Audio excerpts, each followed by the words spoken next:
एक गबरू नौजवान भाई कुलवंत सिंह खुखरैन 1990 ਦੇ ਸ਼ੁਰੂ 'ਚ ਝੂਠੇ ਪੁਲਿਸ ਮੁਕਾਬਲੇ ਦੇ ਵਿੱਚ ਸ਼ਹੀਦ ਕਰ ਦਿੱਤਾ ਜਾਂਦਾ ਹੈ। ਉਸ ਦਾ ਬਹੁਤ ਛੋਟਾ ਬੱਚਾ ਜਿਸ ਨੂੰ ਉਸ ਦੀ ਮਾਂ ਬੜੇ ਜ਼ਫਰ ਦੇ ਨਾਲ ਪਾਲਦੀ ਹੈ ਕਿ ਭਾਈ ਇਹ ਨਿਸ਼ਾਨੀ ਹੈ ਉਸ ਦੇ ਪਤੀ ਦੀ।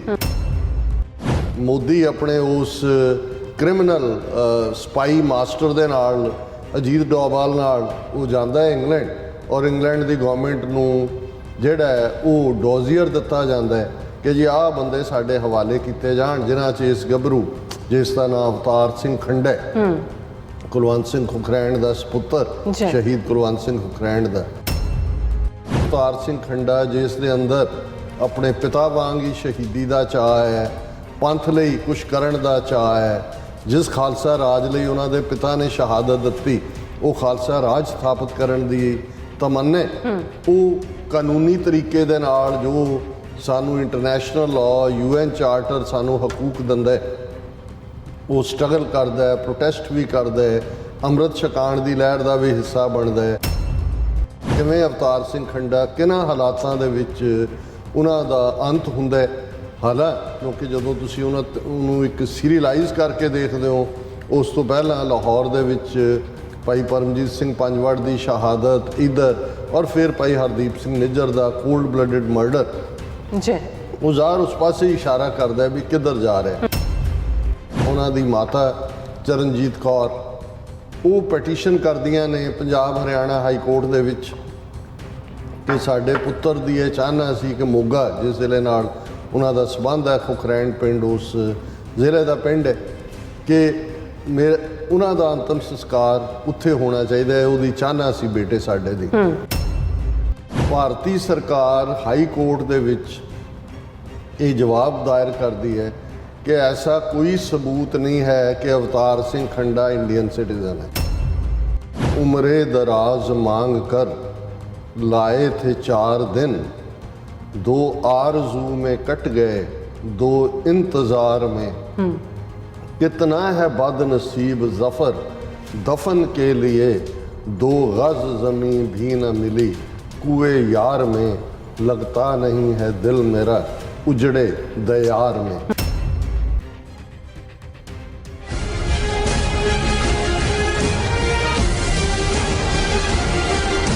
दर्शकों ब्रेक तो बाद ਤੁਹਾਡਾ ਸਭ ਦਾ ਭਰਪੂਰ ਸਵਾਗਤ ਹੈ। ਸੋ ਵੀਅਰਸ ਗੱਲਬਾਤ ਕਰਨ ਜਾ ਰਹੇ ਹਾਂ ਕਿ ਪਿਛਲੇ ਦਿਨੀ ਯੂਕੇ ਵਿੱਚ ਭਾਈ ਅਵਤਾਰ ਸਿੰਘ ਖੰਡਾ ਦੀ ਸ਼ੱਕੀ ਹਾਲਾਤਾਂ ਵਿੱਚ ਮੌਤ ਹੋਈ ਸੀ। ਉਹਨਾਂ ਦੀ ਚਾਹਨਾ ਸੀ ਕਿ ਉਹਨਾਂ ਦਾ ਅੰਤਮ ਸੰਸਕਾਰ ਜਿਹੜਾ ਪੰਜਾਬ ਦੀ ਧਰਤੀ ਤੇ ਹੋਵੇ।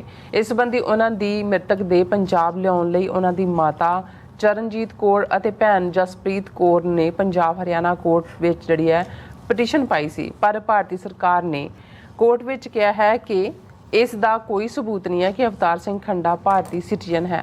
ਸੋ ਹੁਣ ਉਹਨਾਂ ਦਾ ਅੰਤਮ ਸੰਸਕਾਰ ਜਿਹੜਾ ਹੈਗਾ ਯੂਕੇ ਵਿੱਚ ਤੈਅ ਹੋਣਾ ਹੋਇਆ ਹੈ। ਸੋ ਕੀ ਹਜੇ ਵੀ ਸਿੱਖਾਂ ਨੂੰ ਸਮਝਾਉਣ ਦੀ ਲੋੜ ਹੈ ਕਿ ਗੁਲਾਮੀ ਕਿਸ ਨੂੰ ਕਹਿੰਦੇ ਨੇ? ਸੋ ਇਸ ਬਾਰੇ ਆਪਾਂ ਗੱਲਬਾਤ ਕਰਨ ਜਾ ਰਹੇ ਹਾਂ। ਸੋ ਅਸੀਂ ਚਾਹਾਂਗੇ ਕਿ ਤੁਸੀਂ ਇਸੇ ਤਰ੍ਹਾਂ ਬਣੇ ਰਹਿਣਾ, ਦੇਖਣ ਸੁਣ ਲਿਆ, ਲਿਖਣ ਲਈ ਤੁਹਾਡਾ ਸਭ ਦਾ ਬਹੁਤ ਬਹੁਤ ਧੰਨਵਾਦ। ਚੀਰਾ ਸਾਹਿਬ ਕੀ ਵਿਚਾਰਾਂ ਨੇ?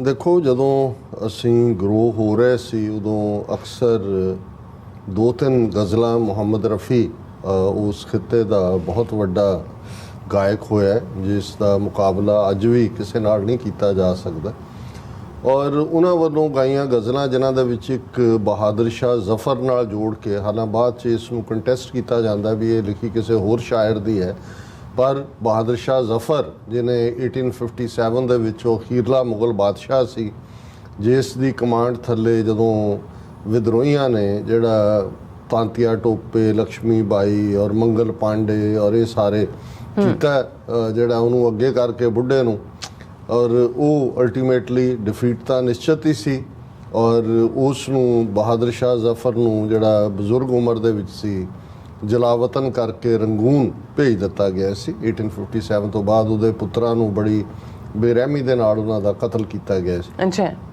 ਔਰ ਬਹਾਦਰ ਸ਼ਾਹ ਜ਼ਫਰ ਉਹਦਾ ਤਖੱਲਸ ਸੀ, ਖੁਦ ਵੀ ਸ਼ਾਇਰ ਸੀ। ਉਹਦੇ ਜ਼ਮਾਨੇ ਦੇ ਵਿੱਚ ਹੀ ਗਾਲਬ ਔਰ ਮੀਰ ਤਕੀ ਮੀਰ ਜਿਨ੍ਹਾਂ ਨੇ ਉਰਦੂ ਜ਼ਬਾਨ, ਕਿਉਂਕਿ ਸਾਡੇ ਵੀਰ ਯਾਕੂਬ ਸਾਹਿਬ ਨੇ ਉਰਦੂ ਜ਼ਬਾਨ ਦਾ ਜ਼ਿਕਰ ਕੀਤਾ, ਉਸ ਪੀਰੀਅਡ ਦੇ ਬਹੁਤ ਵੱਡੇ ਸ਼ਾਇਰ ਸੀ। ਸੋ ਜ਼ਫਰ ਵੀ ਜ਼ਾਹਰ ਹੈ ਬਹੁਤ ਵਧੀਆ ਸ਼ਾਇਰ ਸੀ, ਪਰ ਗੱਲ ਜਿਹੜੀ ਮੈਂ ਮੇਰੇ ਅੱਜ ਜਦੋਂ ਮੈਂ ਇਹ ਖਬਰ ਦੇਖੀ ਤਾਂ ਇੱਕਦਮ ਮੇਰੇ ਦਿਮਾਗ ਦੇ ਵਿੱਚ ਬਹਾਦਰ ਸ਼ਾਹ ਜ਼ਫਰ ਆਇਆ ਕਿ ਉਸ ਨੇ ਬੁੱਢਾ ਸੀ ਜਦੋਂ ਰੰਗੂਨ ਗਿਆ, ਜ਼ਾਹਰ ਹੈ ਬਿਮਾਰ ਵੀ ਰਹਿੰਦਾ ਸੀ। ਉਸ ਨੇ ਅੰਗਰੇਜ਼ਾਂ ਨੂੰ ਇਹ ਚਿੱਠੀ ਲਿਖੀ ਕਿ ਵੀ ਮੈਂ ਜਦੋਂ ਮਰ ਜਾ ਤੇ ਮੇਰੀ ਕਬਰ ਕਿ ਦਿੱਲੀ ਦੇ ਵਿੱਚ ਮੇਰੇ ਪੁਰਖਿਆਂ ਦੇ ਜਿੱਥੇ ਬਾਕੀਆਂ ਦੀ ਹੈ ਉਹਨਾਂ ਦੇ ਨਾਲ ਮੈਨੂੰ ਦਫਨ ਕੀਤਾ ਜਾਏ। ਇਹ ਉਸ ਨੇ ਆਪਣੀ ਡਿਜ਼ਾਇਰ ਦਿੱਤੀ ਔਰ ਜੋ ਵੀ ਉਹਨਾਂ ਦਾ ਸਿਸਟਮ ਸੀ, ਹਾਇਰ ਕੌਂਸਲ ਜਿੱਥੇ ਫੈਸਲਾ ਹੁੰਦਾ ਸੀ, ਉੱਥੋਂ ਡਿਨਾਇਲ ਆ ਗਈ ਕਿ ਨਹੀਂ, ਇਹ ਇਜਾਜ਼ਤ ਨਹੀਂ ਦਿੱਤੀ ਜਾ ਸਕਦੀ।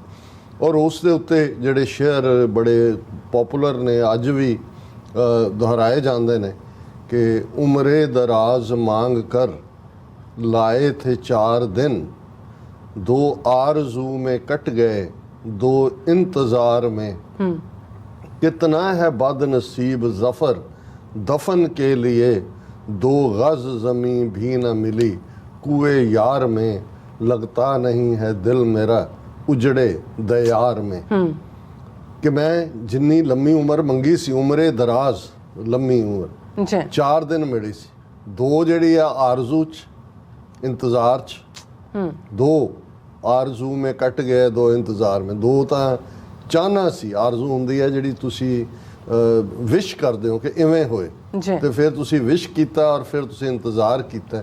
ਉਹਨੇ ਕਿਹਾ ਵੀ ਮੈਂ ਕਿੰਨਾ ਬਦਨਸੀਬ ਹੈ, कितना है बदनसीब ज़फ़र दफन के लिए 2 गज़ ज़मीं भी ना मिली कुएं यार में। कि मेरी ਉਹ ਧਰਤੀ ਮੇਰੇ ਯਾਰ ਦੀ, ਮੇਰੇ ਪਿਆਰੇ ਦੀ, ਉਹ ਦਿੱਲੀ ਸ਼ਹਿਰ 2 ਗਜ਼, ਹੁਣ ਕਬਰ 2 ਗਜ਼ 'ਚ ਹੀ ਬਣਦੀ ਹੈ ਕਿ ਵੀ ਕਿੱਥੇ ਉਹ ਸਲਤਨਤ ਦਾ ਬਾਦਸ਼ਾਹ। ਔਰ ਅੱਜ ਉਹ ਤਰਸ ਰਿਹਾ ਵੀ ਉਹਨੂੰ 2 ਗਜ਼ ਜ਼ਮੀਨ ਮਿਲੇ ਔਰ ਅੱਜ ਵੀ ਉਸ ਦੀ ਕਬਰ ਜ਼ਫਰ ਦੀ ਰੰਗੂਨ ਦੇ ਵਿੱਚ ਹੀ ਹੈ। ਜਿਹੜੇ ਲੋਕ ਵਿਜ਼ਿਟ ਕਰਦੇ ਨੇ, ਮਿਆਂਮਾਰ ਉਹਦੀ ਕੈਪੀਟਲ ਹੈ, ਉਹ ਗੰਗੂਨ ਕਿ ਕੀ ਹੁਣ ਤਾਂ ਨਾਂ ਹੈ, ਪਹਿਲਾਂ ਉਹਦਾ ਹੋਰ ਸੀ, ਉਹ ਉੱਥੇ ਯਾਂਗੂਨ, ਉੱਥੇ ਹੀ ਉਹ ਜਾਂਦੇ ਨੇ। ਫਿਰ ਇੱਕਦਮ ਜ਼ਫਰ ਮੇਰੇ ਮਨ ਦੀਆਂ ਨਜ਼ਰਾਂ ਤੋਂ ਓਹਲੇ ਹੋਇਆ ਤੇ ਭਾਈ ਮਹਾਰਾਜ ਸਿੰਘ ਸਾਹਮਣੇ ਆ ਗਏ, ਜਿਨ੍ਹਾਂ ਨੇ ਪੰਜਾਬ ਦੀ ਧਰਤੀ ਤੇ 1849 ਚ ਸਿੱਖ ਰਾਜ ਜਾਂਦਾ ਹੈ। ਜ਼ਫਰ ਤੋਂ ਵੀ ਪਹਿਲਾਂ ਆਜ਼ਾਦੀ ਦਾ, ਖਾਲਸਾ ਰਾਜ ਦੀ ਸਥਾਪਤੀ ਦਾ ਨਾਰਾ ਮਾਰਿਆ ਔਰ ਆਰਮਡ ਸਟਰਗਲ ਵੱਲ ਤੁਰੇ। ਉਹਨਾਂ ਨੂੰ ਜਲਾਵਤਨ ਕਰਕੇ ਸਿੰਗਾਪੁਰ ਭੇਜ ਦਿੱਤਾ ਗਿਆ ਸੀ। ਉਦੋਂ ਅਜੇ ਕਾਲਾ ਪਾਣੀ ਐਸਟੈਬਲਿਸ਼ ਨਹੀਂ ਸੀ ਹੋਈ ਜੇਲ੍ਹ ਜੀ, ਇਸ ਲਈ ਰੰਗੂਨ ਜਾਂ ਸਿੰਗਾਪੁਰ ਹੀ ਭੇਜਿਆ ਜਾਂਦਾ ਸੀ। ਬਾਬਾ ਰਾਮ ਸਿੰਘ ਨਾਮਧਾਰੀ ਨੂੰ ਵੀ ਰੰਗੂਨ ਭੇਜਿਆ ਗਿਆ ਸੀ ਔਰ ਭਾਈ ਮਹਾਰਾਜ ਸਿੰਘ ਵੀ ਉੱਥੇ ਕਿਵੇਂ, ਕਿਸ ਹਾਲਾਤ ਦੇ ਵਿੱਚ ਉਹਨਾਂ ਦੀ ਸ਼ਹਾਦਤ ਹੁੰਦੀ ਹੈ ਜੇਲ੍ਹ ਦੇ ਉਸ ਬੰਦ ਕਮਰੇ 'ਚ, ਕਿਵੇਂ ਉਹਨਾਂ ਨੂੰ ਰੱਖਿਆ ਗਿਆ। ਫਿਰ ਤੀਸਰਾ ਮਨ ਦੀਆਂ ਅੱਖਾਂ ਸਾਹਮਣੇ ਮਹਾਰਾਜਾ ਦਲੀਪ ਸਿੰਘ, ਉਸ ਦੀ ਚਾਹਨਾ, ਉਸ ਤੋਂ ਵੀ ਪਹਿਲਾਂ ਉਹਦੀ ਮਾਂ ਦੀ ਚਾਹਨਾ ਮਹਾਰਾਣੀ ਜਿੰਦਾ, ਜਿਹੜੀ ਜਲਾਵਤਨੀ 'ਚ ਨੇਪਾਲ ਤੋਂ ਫਿਰ ਉਹ ਜੇ ਮਿਲਦੀ ਹੈ ਔਰ ਅਖੀਰ ਵੇਲੇ ਵੀ ਉਹ ਆਪਣੇ ਪੁੱਤਰ ਨੂੰ ਮਰਨ ਤੋਂ ਪਹਿਲਾਂ ਅਖੀਰਲੇ ਲਫ਼ਜ਼ ਉਹ ਕਹਿੰਦੀ ਹੈ ਕਿ ਮੇਰੀਆਂ ਹੱਡੀਆਂ ਇਸ ਨਿਰਦਈ ਧਰਤੀ ਤੇ ਨਾ ਰੋਲੀ। ਹੁਣ ਤੁਸੀਂ ਹਿਸਟਰੀ ਦਾ ਇੱਕ ਪੂਰਾ ਯੂ ਟਰਨ ਦੇਖੋ। ਮਹਾਰਾਣੀ ਜਿੰਦਾ ਦੀ ਮੌਤ ਇੰਗਲੈਂਡ ਦੇ ਵਿੱਚ ਹੁੰਦੀ ਹੈ, ਬਿਲਕੁਲ। ਮਹਾਰਾਣੀ ਉਹ ਪੰਜਾਬ ਦੀ, ਉਸ ਪੰਜਾਬ ਦੀ ਮਾਣਮੱਤਾ ਪੰਜਾਬ, ਉਹਦੀ ਚਾਹਨਾ ਹੈ ਕਿ ਵੀ ਮੈਂ ਜਿਹੜੀ ਹੈ ਆਪਣੇ ਪਤੀ ਦੇ ਨਾਲ, ਜਿੱਥੇ ਮਹਾਰਾਜਾ ਰਣਜੀਤ ਸਿੰਘ ਦਾ ਸੰਸਕਾਰ ਹੋਇਆ, ਸਮਾਧ ਹੈ, ਉੱਥੇ ਹੀ ਮੇਰਾ ਵੀ ਸੰਸਕਾਰ ਕੀਤਾ ਜਾਏ। ਔਰ ਉਸ ਨੂੰ ਇਜਾਜ਼ਤ ਜਿਹੜੀ ਹੈ ਉਹ ਦਲੀਪ ਸਿੰਘ ਨੂੰ ਨਹੀਂ ਮਿਲਦੀ। ਜੇ ਮਿਲਦੀ ਹੈ ਤੇ ਉਹਨਾਂ ਨੂੰ ਇਹ ਹੈ ਕਿ ਵੀ ਤੂੰ ਸਿਰਫ ਨਰਮਦਾ ਦਰਿਆ ਜਿਹੜਾ ਸਾਊਥ ਦੇ ਵਿੱਚ ਹੈ, ਮਹਾਰਾਸ਼ਟਰ 'ਚ ਅੱਜ, ਉਹਦੇ ਕੰਢੇ ਜਾ ਕੇ ਤੂੰ ਸੰਸਕਾਰ ਕਰ ਸਕਦਾ ਹੈ। ਉੱਥੇ ਹੀ ਉਹ ਸੰਸਕਾਰ ਕਰਦਾ, ਉਹ ਵੀ ਕਿੰਨੇ ਦੇਰ ਬਾਅਦ। ਔਰ ਉੱਥੋਂ ਜਿਹੜਾ ਹੈ ਉਹਦੀ ਥੋੜ੍ਹੀ ਬਹੁਤ ਯਾਦ ਉਹ ਬਣਾ ਦਿੰਦਾ। ਤੇ ਜਦੋਂ ਦਲੀਪ ਸਿੰਘ ਦੀ ਬੇਟੀ ਸ਼ਹਿਜ਼ਾਦੀ ਬੰਬਾ ਲਾਹੌਰ ਦੇ ਵਿੱਚ ਆ ਕੇ ਆਪਣਾ ਮੁਕਾਮ ਕਰਦੀ ਹੈ, ਉਹੀ ਆਪਣੇ ਪਿਓ, ਆਪਣੇ ਦਾਦੇ ਦੀ ਵਿਰਾਸਤ ਨੂੰ ਦੇਖਦੀ ਹੈ, ਲੱਭਦੀ ਹੈ, ਤੇ ਉਹ ਯਕੀਨੀ ਬਣਾਉਂਦੀ ਹੈ ਉਸ ਵੇਲੇ ਦੀ 1920 ਦੀ ਸਿੱਖ ਲੀਡਰਸ਼ਿਪ ਨਾਲ ਮਿਲ ਕੇ ਕਿ ਵੀ ਉੱਥੋਂ ਉਹਦੀਆਂ ਐਸ਼ਿਜ਼ ਲਿਆਂਦੀਆਂ ਜਾਣ ਜਿਹੜੀਆਂ ਨਰਮਦਾ ਦੇ ਕੰਢੇ ਨੇ, ਔਰ ਲਾਹੌਰ ਦੇ ਵਿੱਚ ਰਣਜੀਤ ਸਿੰਘ ਦੀ ਸਮਾਧ ਦੇ ਨਾਲ ਜਿਹੜੀ ਹੈ ਉਹਨਾਂ ਨੂੰ ਰੱਖਿਆ ਜਾਏ। ਉਹਨਾਂ ਦਾ ਅੱਜ ਕੀ ਹੈ ਮੈਨੂੰ ਨਹੀਂ ਪਤਾ, ਪਰ ਇਹ ਤੁਸੀਂ ਜਦੋਂ ਗੁਲਾਮੀ ਔਰ ਆਜ਼ਾਦੀ ਦੀ ਲਾਈਨ ਨੂੰ ਦੇਖਦੇ ਹੋ ਤੇ ਫਿਰ ਇਹ ਨਜ਼ਰ ਆਉਂਦਾ। ਔਰ ਦਲੀਪ ਸਿੰਘ ਜਿਹਦੀ ਚਾਹਨਾ ਪੰਜਾਬ ਆਉਣ ਦੀ ਸੀ, ਉਹ ਤਾਂ ਕਦੇ ਵੀ ਨਹੀਂ ਆ ਸਕਿਆ। ਉਹ ਫਰਾਂਸ ਦੇ ਇੱਕ ਹੋਟਲ ਦੇ ਵਿੱਚ ਗੁੰਮਨਾਮੀ ਦੀ ਹਾਲਤ 'ਚ ਪੈਰਾਲਿਸਿਸ ਦਾ ਸ਼ਿਕਾਰ ਹੋ ਕੇ ਉਸ ਦੀ ਮੌਤ ਹੁੰਦੀ ਹੈ। ਹੁਣ ਇਹ ਲਾਈਨ ਹੈ ਗੁਲਾਮੀ ਔਰ ਆਜ਼ਾਦੀ ਦੇ ਵਿਚਾਲੇ। ਲੇਕਿਨ ਅੰਗਰੇਜ਼ਾਂ ਨੇ ਇਹ ਤਾਂ ਉਹਨਾਂ ਨੇ ਇਜਾਜ਼ਤ ਨਹੀਂ ਦਿੱਤੀ, ਲੇਕਿਨ ਉਹਨਾਂ ਨੇ ਇਹ ਤਾਂ ਨਹੀਂ ਕਿਹਾ ਜ਼ਫਰ ਨੂੰ ਕਿ ਤੂੰ ਦਿੱਲੀ ਨੂੰ ਬਿਲੋਂਗ ਨਹੀਂ ਕਰਦਾ, ਤੂੰ ਹਿੰਦੁਸਤਾਨੀ ਨਹੀਂ ਹੈ ਜੀ। ਜਾਂ ਈਵਨ ਦਲੀਪ ਸਿੰਘ ਨੂੰ ਉਹਨਾਂ ਨੇ ਇਹ ਤਾਂ ਨਹੀਂ ਕਿਹਾ ਵੀ ਤੇਰਾ ਪੰਜਾਬ ਨਾਲ ਕੋਈ ਤਾਲੁਕ ਨਹੀਂ। ਉਹਨਾਂ ਨੂੰ ਸੀ ਕਿ ਵੀ ਪੰਜਾਬ ਆਏਗਾ, ਜਾਂ ਈਵਨ ਜਿੰਦਾਂ ਦੀ ਵੀ ਜਿਹੜੇ ਡੈੱਡ ਬੋਡੀ ਆਈ ਪੰਜਾਬ ਤੱਕ ਖਲੋ ਜਾਏਗਾ ਮੁੜ ਕੇ ਆਪਣਾ ਕਿ ਭਾਈ ਤੁਸੀਂ ਸਾਡੇ ਨਾਲ ਕੀ ਕੀਤਾ। ਪਰ ਅੱਜ ਇਹ ਗੱਲਾਂ ਅਸੀਂ 19ਵੀਂ ਸਦੀ ਦੀਆਂ ਕਰ ਰਹੇ ਹਾਂ। 1857 19ਵੀਂ ਸਦੀ ਦਾ ਦੂਸਰਾ ਅੱਧ ਹੈ। 20ਵੀਂ ਸਦੀ ਤੱਕ ਪਹੁੰਚਦੇ ਹਾਂ ਬਹੁਤ ਕੁਝ ਬਦਲ ਗਿਆ। ਹੁਣ ਅਸੀਂ 21ਵੀਂ ਸਦੀ ਦੀ ਗੱਲ ਕਰ ਰਹੇ ਹਾਂ। ਹੁਣ ਸਾਡੀਆਂ ਅੱਖਾਂ ਸਾਹਮਣੇ ਕੀ ਵਾਪਰ ਰਿਹਾ ਜਿਹੜਾ ਸਾਨੂੰ ਇਹ ਯਾਦ ਦਹਾਨੀ ਕਰਵਾਉਣ ਲਈ ਕਾਫੀ ਹੋਣਾ ਚਾਹੀਦਾ ਹੈ ਕਿ ਗੁਲਾਮ ਤੇ ਆਜ਼ਾਦ ਹੋਣ 'ਚ ਕੀ ਫਰਕ ਹੁੰਦਾ। ਇੱਕ ਗੱਭਰੂ ਨੌਜਵਾਨ ਭਾਈ ਕੁਲਵੰਤ ਸਿੰਘ ਖੁਖਰੈਣ 1990 ਦੇ ਸ਼ੁਰੂ 'ਚ ਝੂਠੇ ਪੁਲਿਸ ਮੁਕਾਬਲੇ ਦੇ ਵਿੱਚ ਸ਼ਹੀਦ ਕਰ ਦਿੱਤਾ ਜਾਂਦਾ ਹੈ। ਉਸ ਦਾ ਬਹੁਤ ਛੋਟਾ ਬੱਚਾ ਜਿਸ ਨੂੰ ਉਸ ਦੀ ਮਾਂ ਬੜੇ ਜ਼ਫਰ ਦੇ ਨਾਲ ਪਾਲਦੀ ਹੈ ਕਿ ਭਾਈ ਇਹ ਨਿਸ਼ਾਨੀ ਹੈ ਉਸ ਦੇ ਪੁੱਤਰ ਦੀ, ਉਸ ਦੇ ਪਤੀ ਦੀ। ਔਰ ਉਸ ਨੂੰ ਜਦੋਂ ਉਹ ਗੱਭਰੂ ਹੁੰਦਾ ਹੈ, ਥੋੜਾ ਹਾਈ ਸਕੂਲ ਕਰਦਾ ਹੈ, ਦੂਜਾ ਕਿ ਭਾਈ ਇਹ ਸੇਫ ਹੋਏ ਪੜ੍ਹਨ ਲਈ ਜਾਏ, ਦੂਜਾ ਜਾਏ 2011 ਤੱਕ ਪਹੁੰਚਦੇ ਆ ਇੰਗਲੈਂਡ ਭੇਜ ਦਿੰਦੀ ਹੈ 11-12 ਤੱਕ। 2-3 ਸਾਲ ਬਾਅਦ ਭਾਰਤ ਉਸ ਮੁਲਕ ਦਾ ਪ੍ਰਾਈਮ ਮਿਨਿਸਟਰ ਮੋਦੀ ਆਪਣੇ ਉਸ ਕ੍ਰਿਮੀਨਲ ਸਪਾਈ ਮਾਸਟਰ ਦੇ ਨਾਲ ਅਜੀਤ ਡੋਵਾਲ ਨਾਲ ਉਹ ਜਾਂਦਾ ਹੈ ਇੰਗਲੈਂਡ, ਔਰ ਇੰਗਲੈਂਡ ਦੀ ਗਵਰਨਮੈਂਟ ਨੂੰ ਜਿਹੜਾ ਹੈ ਉਹ ਡੋਜ਼ੀਅਰ ਦਿੱਤਾ ਜਾਂਦਾ ਹੈ ਕਿ ਜੀ ਆਹ ਬੰਦੇ ਸਾਡੇ ਹਵਾਲੇ ਕੀਤੇ ਜਾਣ ਜਿਨ੍ਹਾਂ 'ਚ ਇਸ ਗੱਭਰੂ ਜਿਸ ਦਾ ਨਾਮ ਅਵਤਾਰ ਸਿੰਘ ਖੰਡਾ ਹੈ, ਕੁਲਵੰਤ ਸਿੰਘ ਖੁਖਰੈਣ ਦਾ ਸਪੁੱਤਰ ਸ਼ਹੀਦ ਕੁਲਵੰਤ ਸਿੰਘ ਖੁਖਰੈਣ ਦਾ। ਔਰ 2015 ਤੋਂ ਅਸੀਂ 2023 ਤੱਕ ਪਹੁੰਚ ਜਾਈਏ ਕਿ ਭਾਈ ਉਹੀ ਅਵਤਾਰ ਸਿੰਘ ਖੰਡਾ ਜਿਸ ਦੇ ਅੰਦਰ ਆਪਣੇ ਪਿਤਾ ਵਾਂਗ ਹੀ ਸ਼ਹੀਦੀ ਦਾ ਚਾਅ ਹੈ, ਪੰਥ ਲਈ ਕੁਛ ਕਰਨ ਦਾ ਚਾਅ ਹੈ, ਜਿਸ ਖਾਲਸਾ ਰਾਜ ਲਈ ਉਹਨਾਂ ਦੇ ਪਿਤਾ ਨੇ ਸ਼ਹਾਦਤ ਦਿੱਤੀ ਉਹ ਖਾਲਸਾ ਰਾਜ ਸਥਾਪਿਤ ਕਰਨ ਦੀ ਤਮੰਨਾ, ਉਹ ਕਾਨੂੰਨੀ ਤਰੀਕੇ ਦੇ ਨਾਲ ਜੋ ਸਾਨੂੰ ਇੰਟਰਨੈਸ਼ਨਲ ਲਾਅ UN ਚਾਰਟਰ ਸਾਨੂੰ ਹਕੂਕ ਦਿੰਦਾ ਹੈ ਉਹ ਸਟਰਗਲ ਕਰਦਾ ਹੈ, ਪ੍ਰੋਟੈਸਟ ਵੀ ਕਰਦਾ ਹੈ, ਅੰਮ੍ਰਿਤ ਛਕਾਉਣ ਦੀ ਲਹਿਰ ਦਾ ਵੀ ਹਿੱਸਾ ਬਣਦਾ ਹੈ, ਖਾਲਿਸਤਾਨ ਰੈਫਰੈਂਡਮ ਦੀ ਮੂਵਮੈਂਟ ਦਾ ਵੀ ਹਿੱਸਾ ਬਣਦਾ ਹੈ, ਭਾਈ ਅੰਮ੍ਰਿਤਪਾਲ ਸਿੰਘ ਦਾ ਵੀ ਸਹਿਯੋਗੀ ਬਣਦਾ ਹੈ ਕਿ ਭਾਈ ਪੰਜਾਬ ਦੇ ਵਿੱਚ ਜਿਹੜੀ ਅੰਮ੍ਰਿਤ ਸੰਚਾਰ ਲਹਿਰ ਹੋਏ। ਔਰ ਉਹਨਾਂ ਨੂੰ ਕਿਵੇਂ ਅਵਤਾਰ ਸਿੰਘ ਖੰਡਾ ਕਿਹਨਾਂ ਹਾਲਾਤਾਂ ਦੇ ਵਿੱਚ ਉਹਨਾਂ ਦਾ ਅੰਤ ਹੁੰਦਾ ਹੈ।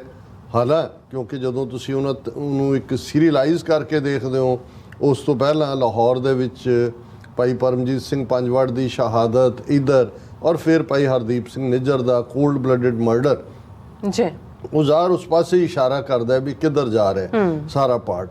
ਹੁਣ ਉਹਨਾਂ ਹਾਲਾਤਾਂ 'ਚ ਉਹਨਾਂ ਦੀ ਛੋਟੀ ਭੈਣ ਜਸਪ੍ਰੀਤ ਕੌਰ ਜਿਹੜੀ ਮੈਡੀਕਲ ਫੀਲਡ 'ਚ ਕੰਮ ਕਰਦੀ ਹੈ, ਉਹਨਾਂ ਦੀ ਮਾਤਾ ਚਰਨਜੀਤ ਕੌਰ, ਉਹ ਪਟੀਸ਼ਨ ਕਰਦੀਆਂ ਨੇ ਪੰਜਾਬ ਹਰਿਆਣਾ ਹਾਈ ਕੋਰਟ ਦੇ ਵਿੱਚ ਕਿ ਸਾਡੇ ਪੁੱਤਰ ਦੀ ਇਹ ਚਾਹਨਾ ਸੀ ਕਿ ਮੋਗਾ ਜਿਸ ਜ਼ਿਲ੍ਹੇ ਨਾਲ ਉਹਨਾਂ ਦਾ ਸੰਬੰਧ ਹੈ, ਖੁਖਰੈਣ ਪਿੰਡ ਉਸ ਜ਼ਿਲ੍ਹੇ ਦਾ ਪਿੰਡ ਹੈ, ਕਿ ਉਹਨਾਂ ਦਾ ਅੰਤਮ ਸੰਸਕਾਰ ਉੱਥੇ ਹੋਣਾ ਚਾਹੀਦਾ ਹੈ, ਉਹਦੀ ਚਾਹਨਾ ਸੀ ਬੇਟੇ ਸਾਡੇ ਦੀ। ਔਰ ਪਟੀਸ਼ਨ ਚੱਲਦੀ ਹੈ। ਹੁਣ ਉਹਨਾਂ ਦੇ ਕਿੰਨੇ ਹਫ਼ਤੇ ਬੀਤ ਗਏ। ਹੁਣ ਜਿਹੜੀ ਗੱਲ ਬਹਾਦਰ ਸ਼ਾਹ ਜ਼ਫਰ ਜਾਂ ਰਾਮ ਸਿੰਘ ਨਾਮਧਾਰੀ ਜਾਂ ਦਲੀਪ ਸਿੰਘ ਜਾਂ ਮਹਾਰਾਣੀ ਜਿੰਦਾਂ ਜਾਂ ਹੋਰ ਜਿਨ੍ਹਾਂ ਦੇ ਵਿੱਚ ਅਸੀਂ ਈਵਨ ਜਿਵੇਂ ਪੌਂਡੀਚੇਰੀ ਦੇ ਵਿੱਚ ਜਿਨ੍ਹਾਂ ਦੀ ਸ਼ਹਾਦਤ ਹੋਈ, ਜਿਹਨੂੰ ਪ੍ਰਾਈਮ ਮਿਨਿਸਟਰ ਦਲੀਪ ਸਿੰਘ ਨੇ ਬਣਾਇਆ ਸੀ, ਸਰਦਾਰ ਸੰਧਾਵਾਲੀਆ, ਉਹਨਾਂ ਸਾਰਿਆਂ ਦੀ ਗੱਲ ਕਰਦੇ। ਹੁਣ 21ਵੀਂ ਸਦੀ ਦੇ ਵਿੱਚ ਤੁਸੀਂ ਇਹ 2-2.5 ਸਦੀਆਂ ਘੁੰਮ ਕੇ ਆ ਜਾਓ, ਭਾਰਤੀ ਸਰਕਾਰ ਹਾਈ ਕੋਰਟ ਦੇ ਵਿੱਚ ਇਹ ਜਵਾਬ ਦਾਇਰ ਕਰਦੀ ਹੈ ਕਿ ਐਸਾ ਕੋਈ ਸਬੂਤ ਨਹੀਂ ਹੈ ਕਿ ਅਵਤਾਰ ਸਿੰਘ ਖੰਡਾ ਇੰਡੀਅਨ ਸਿਟੀਜ਼ਨ ਹੈ। ਦੇਖੋ ਹੁਣ ਤੁਸੀਂ ਇੱਕ ਤਾਂ ਉਹ 2 ਗਜ਼ ਜ਼ਮੀਨ ਵੀ ਨਾ ਮਿਲੀ ਕੂਏ ਯਾਰ ਮੈਂ, ਉਹ ਤਾਂ ਉਹਨਾਂ ਤੇ ਸੀ, ਉਹਦੀ ਉਸ ਮਿੱਟੀ ਨਾਲ ਤਾਂ ਨਹੀਂ ਸੀ ਤੋੜਿਆ ਗਿਆ। ਲੇਕਿਨ ਇਹ ਔਨ ਰੈਕਰਡ ਹੈ। ਔਰ ਅੱਜ ਜਦੋਂ ਅਸੀਂ ਇਸ ਖਬਰ ਨੂੰ ਦੇਖਦੇ ਔਰ ਇਹਦੇ ਨਾਲ ਹੀ ਹੁਣ ਕਿਉਂਕਿ ਜਦੋਂ ਭਾਈ ਅਵਤਾਰ ਸਿੰਘ ਖੰਡਾ ਦਾ ਸਸਪੀਸ਼ੀਅਸ ਸਰਕਮਸਟਾਂਸ ਵਿੱਚ ਕਿਹਾ ਗਿਆ, ਬਲੱਡ ਕੈਂਸਰ ਦੀ ਗੱਲ ਕੀਤੀ ਗਈ ਇੱਕ ਪਾਸੇ, ਦੂਜੇ ਪਾਸੇ ਸਲੋ ਪੋਇਜ਼ਨਿੰਗ ਦੀ ਗੱਲ ਆਈ, ਫਿਰ ਆਇਆ ਕਿ ਜੀ ਇਹ ਇਨਵੈਸਟੀਗੇਸ਼ਨ 'ਚ ਚਲਾ ਗਿਆ ਹੈ, ਅਜੇ ਉਹਨਾਂ ਦੀ ਆਟੋਪਸੀ ਹੋਣੀ ਹੈ, ਆਟੋਪਸੀ ਹੋ ਗਈ, ਫਿਰ ਕੀ ਰਿਕਾਰਡ ਨੇ।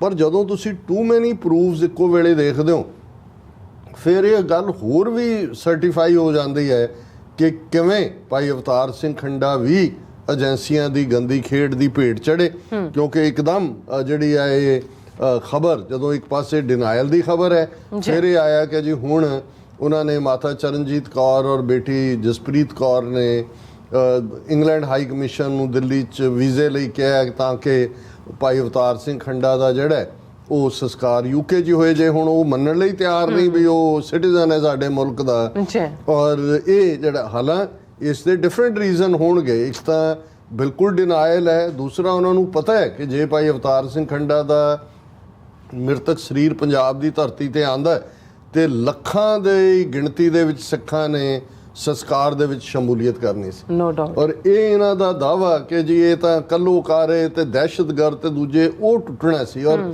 ਉਸ ਲਈ ਈਵਨ ਉਸ ਗੱਲ ਤੋਂ ਵੀ ਡਿਨਾਈ ਕਰ ਦੇਣਾ ਕਿ ਬਈ ਇਹ ਤਾਂ ਇੰਡੀਅਨ ਸਿਟੀਜ਼ਨ ਹੀ ਨਹੀਂ ਹੈ। ਇਸ ਤੋਂ ਤੁਸੀਂ ਅੰਦਾਜ਼ਾ ਲਾਓ ਕਿ ਦੁਸ਼ਮਣ ਸਾਡਾ ਕਿਸ ਹੱਦ ਤੱਕ ਕਮੀਨਾ, ਝੂਠਾ, ਬਦਕਾਰ, ਡਰਟੀ, ਜੋ ਵੀ ਲਫ਼ਜ਼ ਡਿਕਸ਼ਨਰੀ ਦਾ ਇਹਦੇ ਲਈ ਕੱਢਿਆ ਜਾ ਸਕਦਾ ਹੈ। ਔਰ ਇੱਕ ਪਾਸੇ ਇਹ ਖਬਰ ਆਉਂਦੀ ਹੈ ਜੀ ਉੱਥੇ ਉਹ ਕਹਿ ਰਹੇ ਨੇ ਕਿ ਜੀ ਇਹ ਇੰਡੀਅਨ ਸਿਟੀਜ਼ਨ ਨਹੀਂ ਹੈ, ਦੂਸਰੇ ਪਾਸੇ ਆਉਂਦਾ ਹੈ ਔਰ ਜਿਹਨੂੰ ਇਹਨਾਂ ਦੀ ਟਾਈਮਜ਼ ਆਫ ਇੰਡੀਆ ਔਰ ਅਖਬਾਰਾਂ ਸਾਈਮਲਟੇਨੀਅਸਲੀ ਛਾਪਦੀਆਂ ਨੇ, UK police denies investigating the death of KLF chief Avtar Singh ਖੰਡਾ as it is not suspicious। ਕਿ ਜੀ ਯੂਕੇ ਪੁਲਿਸ ਨੇ ਕਿਹਾ ਕਿ ਕੋਈ ਸਸਪੀਸ਼ੀਅਸ ਨਹੀਂ ਹੋਇਆ, ਉਹ ਤਾਂ ਹਸਪਤਾਲ 'ਚ ਦਾਖਲ ਸੀ, ਉਹਦੀ ਡੈਥ ਹੋਈ, ਅਸੀਂ ਕੋਈ ਇਨਵੈਸਟੀਗੇਟ ਨਹੀਂ ਕਰ ਰਹੇ। West Midland police confirmed that there is no police investigation being carried out into the death of Avtar Singh ਖੰਡਾ chief of ਇਹ ਵੀ ਖੁਦ ਹੀ ਬਣਾਇਆ ਹੋਇਆ chief KLF the in the United Kingdom as it was not deemed to be suspicious, reports Time of India. He was in hospital when he died. It was not deemed to be suspicious at the hospital and his death was referred to the coroner। ਜਿਹੜਾ UK ਦਾ system ਹੈ ਉਹ ਕੋਰੋਨਰ ਨੂੰ refer ਕੀਤਾ ਜਾਂਦਾ ਹੈ, ਤੇ ਉਹਨੇ ਕਿਹਾ ਜੀ police were only even made aware of this because of allegations he was poisoned but he was in hospital for a reason and that was not poisoning. So ਉਦੋਂ ਵੀ ਜਦੋਂ ਇਹ ਹੋਇਆ ਸੀ ਜੀ, ਕੋਰੋਨਰ ਆ ਗਿਆ, ਇਨਵੈਸਟੀਗੇਸ਼ਨ ਹੋਈ, ਸਾਡੇ ਇੱਕ ਦੋ ਨੇ ਕਿਹਾ ਸੀ ਇਹ ਸੂਨਕ ਰਿਸ਼ੀ ਦੀ ਹਕੂਮਤ ਹੈ, ਉਹਨਾਂ ਦੇ ਲੋਕ ਨੇ, ਇਹ ਸਾਰਾ ਰਲ ਮਿਲ ਕੇ ਹੀ ਖੇਡ ਇਹਨਾਂ ਦੀ ਖੇਡੀ ਜਾ ਰਹੀ ਹੈ। ਜੇ ਜੱਗੀ ਜੌਲ ਨੂੰ ਫੜਾਉਣ 'ਚ MI6 ਟਿਪ ਆਫ ਕਰ ਸਕਦੀ ਹੈ ਤੇ ਇਹ ਜਿਹੜਾ ਅਵਤਾਰ ਸਿੰਘ ਖੰਡੇ ਦੀ ਡੈਥ ਨੂੰ ਕਿਉਂ ਨਹੀਂ ਕਵਰ ਕੀਤਾ ਜਾ ਸਕਦਾ ਜੀ ਇਸ ਕਿਸਮ ਦੀ ਲਾਈਨ ਦੇ ਨਾਲ। ਔਰ ਇਸ ਦੇ ਨਾਲ ਹੀ ਜਿਹੜੀ ਈਵਨ ਉਹਨਾਂ ਦਾ ਇੰਟੈਲੀਜੈਂਸ ਦਾ ਆਪਣਾ ਇੱਕ ਬਰੀਫਿੰਗ ਹੁੰਦੀ ਹੈ ਇਹਨਾਂ ਦੀ, ਜਿਹੜੀ ਇਹਨਾਂ ਦੀ ਇੱਕ ਪਬਲੀਕੇਸ਼ਨ ਹੈ, ਉਹਦੇ 'ਚ ਨਾਲ ਦੀ ਨਾਲ ਖਬਰ ਲੱਗ ਜਾਂਦੀ ਹੈ ਇਹਨਾਂ ਦੀ ਕਿ ਭਾਈ ਇਹ ਇਵੇਂ ਹੈ।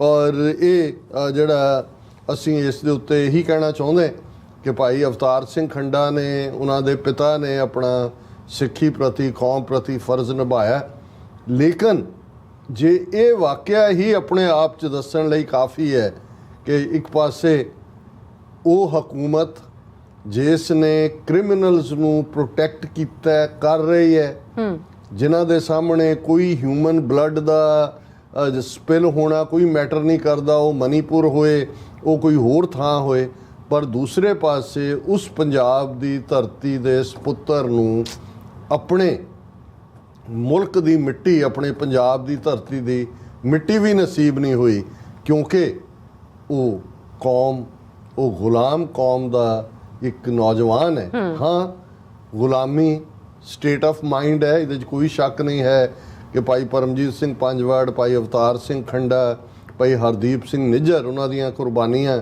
ਕੋਈ ਅਜਾਈ ਨਹੀਂ ਜਾਣਗੀਆਂ। ਠੀਕ ਹੈ, ਹਰ ਇੱਕ ਨੂੰ ਪ੍ਰਾਈਸ ਪੇ ਕਰਨਾ ਪੈਂਦਾ। ਅੱਜ ਜਦੋਂ ਸਾਡੀ ਫੇਸਬੁੱਕ ਪਿਛਲੇ ਦਿਨਾਂ ਤੋਂ ਬਲੌਕ ਕੀਤੀ ਹੋਈ ਹੈ ਤੇ ਜਿਹੜਾ ਰੀਜ਼ਨ ਕਮਿਊਨਿਟੀ ਗਾਈਡਲਾਈਨ ਦਾ ਜੀ ਤੁਸੀਂ ਪੰਜਵੜ ਔਰ ਅਵਤਾਰ ਸਿੰਘ ਖੰਡਾ ਔਰ ਦੂਸਰਿਆਂ ਦੇ ਟੌਪਿਕਸ ਨੂੰ ਕਵਰ ਕੀਤਾ ਜਿਹੜੇ ਕਿ ਦਹਿਸ਼ਤਗਰਦ ਨੇ। ਹੁਣ ਇਹ ਕਿਉਂਕਿ ਜਿਨ੍ਹਾਂ ਦੇ ਹੱਥ 'ਚ ਪਾਵਰ ਹੈ ਉਹ ਕਿੰਨੇ ਕੁ ਦਿਨ ਕਿਹੜੀ ਆਵਾਜ਼ ਨੂੰ ਰਹਿਣ ਦੇਣਗੇ, ਕਿਹੜੀ ਨੂੰ ਨਹੀਂ ਰਹਿਣ ਦੇਣਗੇ। ਲੇਕਿਨ ਇਸ ਘਟਨਾ ਨੇ ਘੱਟੋ ਘੱਟ ਇਹ ਜ਼ਰੂਰ ਦੱਸ ਦਿੱਤਾ ਹੈ ਕਿ ਸਾਡਾ ਦੁਸ਼ਮਣ ਕਿਸ ਹੱਦ ਤੱਕ ਕਮੀਨਾ, ਝੂਠਾ, ਬਦਦਿਆਨਤ, ਬਦ ਇਖਲਾਕ ਹੈ। ਜੀ ਰਾਜ ਸਾਹਿਬ ਤੁਹਾਡਾ ਬਹੁਤ ਬਹੁਤ ਸ਼ੁਕਰੀਆ। ਸੋ ਇੱਥੇ ਲੈਣਾ ਬ੍ਰੇਕ। ਵਿਊਅਰਸ ਤੁਸੀਂ ਇਸੇ ਤਰ੍ਹਾਂ ਬਣੇ ਰਹਿਣਾ, ਮਿਲਦੇ ਹਾਂ ਛੋਟੇ ਜਿਹੇ ਬ੍ਰੇਕ ਤੋਂ ਬਾਅਦ।